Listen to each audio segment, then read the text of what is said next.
So, when a company decides to go all in on AI, it's staring down a fundamental choice, a real fork in the road. Is the whole point of this massive investment to make shareholders happy, or is it to create amazing experiences for customers?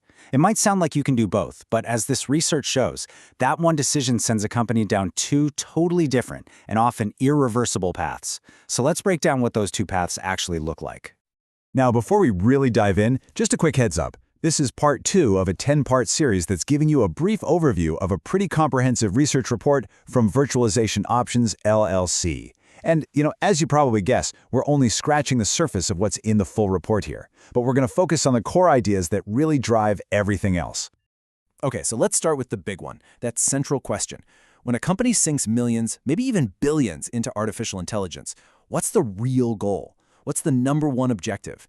And trust me, the answer isn't just something you slap on a mission statement. It's a strategic choice that ends up shaping everything that follows, from the tech they buy to the people they hire and the culture they build. First up, let's look at the path that's all about the bottom line. This is the shareholder value playbook. This approach is absolutely laser-focused on one thing: generating quick, tangible financial gains for investors. No messing around. The whole philosophy here is pretty much straight out of a classic economics textbook. It sees AI as this giant lever for efficiency. The entire game is to optimize the business, slash costs wherever you can, and ultimately make the company way more profitable for the people who own the stock. And this question? This just says it all, doesn't it? This is the question that gets asked over and over again in the boardroom. Every single AI project, every investment, it's all measured against this one standard. It's not really about fundamentally changing the world, it's about changing the numbers on the next quarterly report. So how does this actually play out in the real world? Well, in this model, AI is all about automation. That's the key word. Labor, people, are seen as a cost, a line item on a spreadsheet that needs to be minimized. So you see a huge focus on automating routine tasks with things like chatbots. And success? It's measured in cold, hard numbers. Lower cost per transaction, higher efficiency, and often headcount reduction. All right, now let's completely flip the script and look at the other side of the coin, the customer value approach. This isn't about those short-term wins. Nope, this is about playing the long game by investing everything into the customer relationship. And what's so fascinating here is the total shift in perspective. With this approach, AI isn't about replacing people. It's about making them better. It's about giving them superpowers. The whole idea is to use AI as a tool to augment human skills, to understand customers on a much, much deeper level, and to create these incredibly personalized experiences. And just listen to how different the driving question is. It's a total 180-degree turn. The focus moves completely away from internal costs and zooms right in on the external customer experience. The goal isn't just to get a transaction done efficiently. It's to use every single interaction as a chance to make that long-term bond even stronger. Okay, so what does this mean in practice? Well, the key word here is augmentation.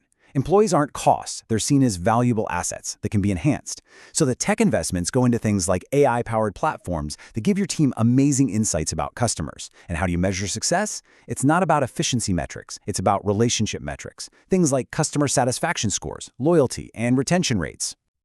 Okay, so we've looked at the two playbooks. Now let's put them right next to each other, head to head. This is where the contrast becomes just incredibly sharp and crystal clear.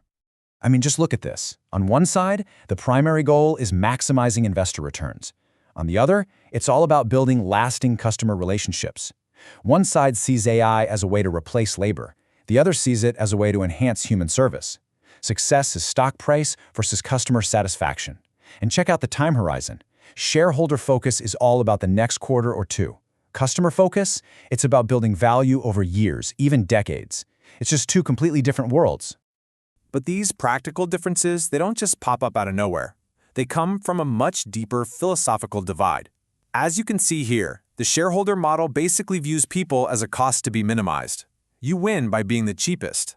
But the customer model? It sees people as an asset to be invested in. It believes the only real, lasting advantage you can have is providing superior service and building relationships your competitors just can't copy. So why does all of this matter so much?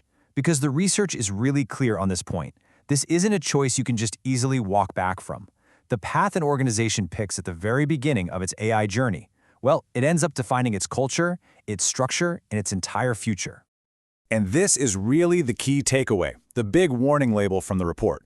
Once a company starts down that road of pure automation and cost-cutting, its whole DNA begins to change. The incentive structures, the tech stack, the skills of its employees, everything aligns around that one goal. Trying to pivot later to a customer-first model, it's like trying to turn an aircraft carrier on a dime. It's just not going to happen easily, because that efficiency culture is too deeply baked in. Which brings us to the final thought for today. The report lays out these two incredibly clear paths. One is optimized for short-term efficiency, and the other is built for the long-term customer experience. So the ultimate question for any leader, for any company is this: which of those paths actually builds an organization that can last? One that can truly endure and thrive for decades to come? We'll dig into the consequences of that choice in our next explainer.